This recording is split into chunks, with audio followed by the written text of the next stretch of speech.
He almost ignored it because it was a hint and appeared harmless. Since he had to leave town for work, he gave Susan his normal extended itinerary.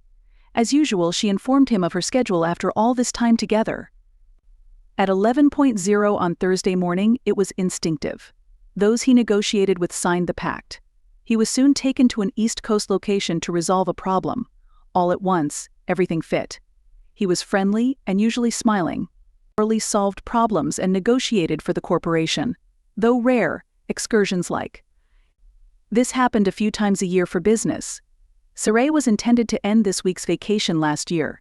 He planned to leave Los Angeles around 9:15 p.m. Susan was told not to meet him at Seedick Airport because he would arrive in Seattle after midnight. The airport shuttle would get him home to Bellevue by 1:30 a.m. Hurriedly, he exchanged his plane tickets at LAX and boarded with one. He called Susan from the in-flight phone after retrieving her number from her briefcase, promising to return later that day. Fine, she was working. He kept trying to reach her work, asked the warm greeter. Early's main concern was Jennifer's location. Susan's personal secretary was Jennifer. He left her desk messages often. Would you like my help? Mrs. Kenroy's secretary is unavailable today and tomorrow. Vivacious receptionist, oh, okay. May I talk to Mrs. Kenroy, then Miss Kenroy? I suppose she's phoned and the slightly frazzled receptionist begged her to get through. This is her husband. Oh, Mrs. Kenroy is currently quite busy. I'm not sure when she will be available. Would it be okay if I left her a message? Early said no. I'll speak to her at home tonight. Just tell her I called and ended the call. It took him 30 minutes to figure out what was odd about the call. Matter and unable to be distracted. Having Jennifer not be there was the true irritant. When Early looked into it, Susan required Jennifer to work the same hours as herself.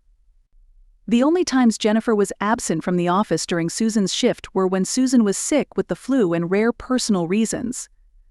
Susan nor the house were illuminated. Typically, by 6 o'clock in the evening, his wife would have been home. When he arrived home in the morning, he unpacked and placed his soiled clothes in the hamper, changing into fresh clothes. Since Susan wasn't home by 8, he made a grilled cheese sandwich for dinner and sat in front of the TV, waiting for her. Not available when he tried to reach her by cell phone. Probably because the phone was turned off. I wonder why she would have turned it off. By the time his personal cell phone called at 9:20, he picked it up and found Susan on the other side. Her first words were Early. I suspected something was wrong. She appeared anxious, assured the caller that he would be available all day Sunday. The negotiations had been moved to the company headquarters earlier in the day, and they could contact him on his cell. His wife was absent, and his impromptu dinner dishes were stacked in the sink. Honey, after I turned that disaster around, it looks like I'm going to get that partnership. Mr. Jensen practically promised it to me, Susan said. Isn't that grand? Sure is, honey. We'll have to celebrate. I'm sorry I wasn't there tonight to start the celebration. Early sat there contemplating Susan's falsehoods. Tonight, his stomach churned and his tongue tasted harsh. He believed his marriage and love were stable until tonight. He always accepted it without question. He was doubting Susan's complaint about the big bed. Early tossed and turned for hours before bed. At 7 in the morning, he stared at the ceiling and planned his day. It dawned on him that Susan would not leave by 9.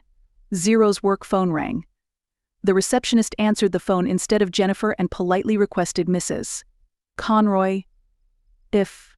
He told her that the matter was not urgent and thanked her for informing him that Mrs. Conroy was unavailable.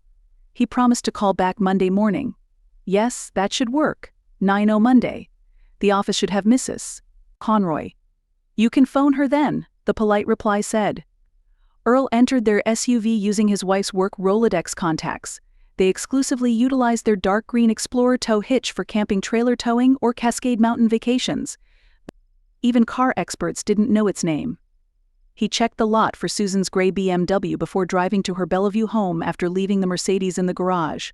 Office. His speed was sluggish. He was sad when he searched up John Stickner's address on her Rolo cards in upscale Medina. He located it in a forest with big fir trees, casting dense shadows and an 8-foot red brick fence. Walking slowly, he saw Susan's BMW parked next to the garage. He drove to the wayside, away from the circular driveway, to gather his thoughts as his eyesight blurred himself and wiped tears. He was seated at 11:30 after his short stop at Bellevue, where he was so late for breakfast that it was more like brunch. He ordered a Belgian waffle and tea instead of coffee, worried about his stomach. After carefully assessing each bite, he paid the bill, left the restaurant, and returned to Stickner's Farm Road an hour later. Moving carefully, he saw Susan's car still parked there. He passed Stickner's again after driving aimlessly for almost an hour and seeing his wife's car unchanged. He drove home furious. Anguish, wondering what had happened to his wife and his beloved life. Will he grin again? Thought about it. Drooling over the house took up the day. To quell his odd hunger, he ate fruit drinks, colas, and snacks instead of dinner. 9:05, while he was getting ready for bed. He only got some relief when Susan called him on his cell phone. She complained about her size again. He was absent from their bed. Early grumbled, trying not to be aggressive, but she had no idea how lonely a bed that huge might be. Susan needed to comprehend his meaning since she was confused. He assumed she was admitting to being lonely in her bed and ignored the comment. He said he loved her more than life before hanging up. He went to bed at midnight. He wondered if she loved him. Did she assign him a task? He was never going to matter more than her. What went wrong and why? So what was missing? Can he supply it? What solutions does he have? Despite another bad night, he was still tired when he got up at 8. In the living room, Early sat with, listening to Susan's bean truck enter the garage with the lights out and curtains drawn. About 10 o'clock, she entered the kitchen from the garage later. A little evening purse. From his large, dark leather lounge chair, he saw her enter. Wearing a camel-plaited wraparound skirt and sleeveless red blouse. 2 open buttons topped the silk blouse. His 3rd anniversary gift, a thigh-clusen necklace, sparkled on her slim neck. She strolled the kitchen looking refreshed. She stopped, marveling at the kitchen sink chaos as she approached. He had forgotten to wash his breakfast dishes and load the dishwasher with unclean glasses from the night before. Also, Susan knew the teapot on the stove warmed water. Susan surveyed the room nervously. She traversed the kitchen slowly and cautiously with only the dim light from the drawn curtains. The closed drapes enclosing the patio sliding glass doors caught her attention in the dining room. She checked the entire room before leaving. She carefully tiptoed from the living room to the fireplace, leaving her overnight bag on a dining room chair. She hefted the poker and faced the room again. Early pointed out his intriguing presence while sitting back and drinking tea. "God, you scared me. What time did you get home?" Fear shook Susan's voice. He answered after a tense silence. It seemed like time stopped for a moment. He responded within days. His normally enthusiastic tone sank. Susan slumped on his opposing chair, her knees weakening, the white and blue patterns blurring. Shock silenced her. "Why didn't you tell me? Why didn't you answer? Where are you staying?" she asked emotional questions. "I called Thursday afternoon but couldn't reach you at work or home." He said Jennifer wasn't there either, with grief. "I was here when you called," he added, sipping tea while waiting for the stillness to end. "Sleep in that big, empty bed, you said." Children's voices drifted through the air as the sand to Sunday warmed the sidewalk. They heard one of their dogs barking, contrasting with the turmoil inside. Nighttime curtains and shades were drawn in the living room. Other than Susan's raspy, no sound except sobs. "Susan, could you describe it? Explain what happened to me?" Early had another cup of tea and spoke in his flat, lifeless voice. "I didn't think you were alone in bed on Thursday and Friday nights." Susan was now sobbing, her hands covering her face and her head swaying. "I adore you, Early. This was unrelated to us or you. Please realize that I was forced to do this. Not related to my love for you or our friendship." "This is absurd. How can your cuckolding and cheating on me, Susan, not affect us? Early on, I had to act. Trying to repay John for his help. Had nothing to do with the way I feel toward you, with my love for you." Sipping his tea in silence, Early watched his wife until he got up to restock his cup. He approached Susan from the kitchen and asked if she needed anything, ignoring him. She shook her head in disapproval and turned a blind eye as he sat back down. "Well, wife, tell me why you felt you owed Stickner and broke your wedding vows to me." "You were making this all sound so tawdry. It wasn't like that. It was something he deserved. I keep telling you it had nothing to do with you and I, with us." Is it something I've done? Some problem with me that led to this? Both of us. This wasn't for me, it was for him. And it had nothing to do with my love for you.